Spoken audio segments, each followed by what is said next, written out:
आपको एक offbeat role में देखा है जी। पहले तो इस फिल्म के लिए आपको बहुत बहुत बधाई। Thank you.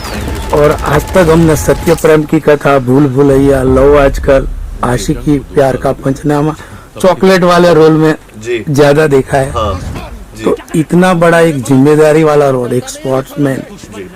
कैसा रहा अनुभव आपका, वो बताइए थोड़ा। और बहुत ही ज़्यादा डरावना रहा। पूरे टाइम सोचता रहा कि होगा कि नहीं होगा। बहुत सारे सवाल दिमाग में आते रहे। जेन्युइनली शुरुआत में जब मुझे फिल्म मिली तो मैं बहुत एक्साइटेड था, लेकिन जैसे जैसे मैं इस कैरेक्टर के बारे में समझता रहा, नॉट जस्ट बॉडी ट्रांसफॉर्मेशन, उसके बारे में तो बहुत कुछ बाहर आया हुआ है, लेकिन जेन्युइनली मैं अगर बताऊं तो मेरा मेंटल स्टेट ऐसा हो रखा था कि मैं पागल हो रहा था ये सोच के कि ये हो पाएगा कि नहीं हो पाएगा, क्योंकि शुरू में ये रिजल्ट नहीं दिख रहा होता है। ये तो बहुत टाइम बाद की मेहनत के बाद ये हो पाया। इसके पीछे तो एक अलग मेहनत लगी है, लेकिन इस तक पहुंचने की भी एक माइंड की एक स्टेट होती है, प्लस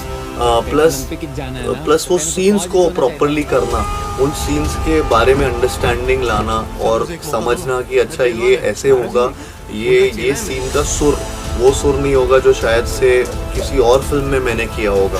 तो वो सुर को समझना कि कहीं ज़्यादा ना लगे ना कम भी ना लगे, वो एक एकदम थिन लाइन पकड़ के चलना, वो थ्रेड ऑफ इमोशन लेकर चलना, और अंदर जज्बे की अगर कहानी तो वो जज्बात और वो जज्बा लेके। एक और ये सवाल था कि कबीर खान जैसे डायरेक्टर जिन्होंने एक था टाइगर, सुल्तान, बजरंगी भाईजान, ऐसे एंटिक रोल में काफी सारे बड़े बड़े हीरो जो आजकल नामी हो चुके हैं। हाँ।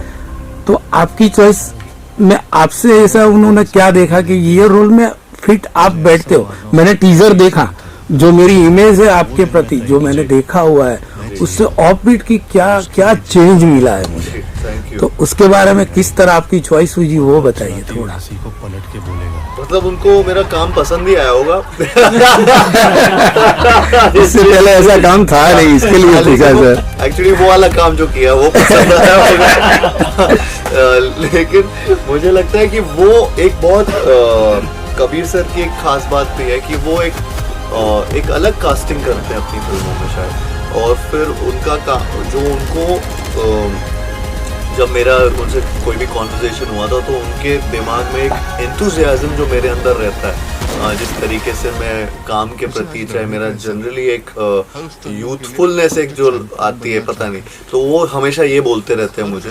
बट उसके अलावा ऑफ कोर्स उन्होंने मेरी फिल्में भी देखी है, और मैं तो उनका वैसे ही बहुत बड़ा फ़ैन हमेशा से रहा हूँ, लेकिन उन्होंने मुझे मेरी फिल्मों के बारे में भी बताया कि क्या क्या परफॉर्मेंसेस अच्छी लगी हैं और क्या, तो वो आई थिंक कहीं ना कहीं इट्स नॉट अबाउट कि अच्छा वो वाली परफॉर्मेंस अच्छी दी है तो मैं इस वाली में वही वाली परफॉर्मेंस लाना चाहता हूँ, नहीं, उससे समझ आता है कि हाँ इसको समझ है, इसको मैं अब अपनी फिल्म में ढाल सकता हूँ, अपने कैरेक्टर में ढाल सकता हूँ। I think it's all about that, और उन्होंने वो चीज़ शायद मेरे में देखी।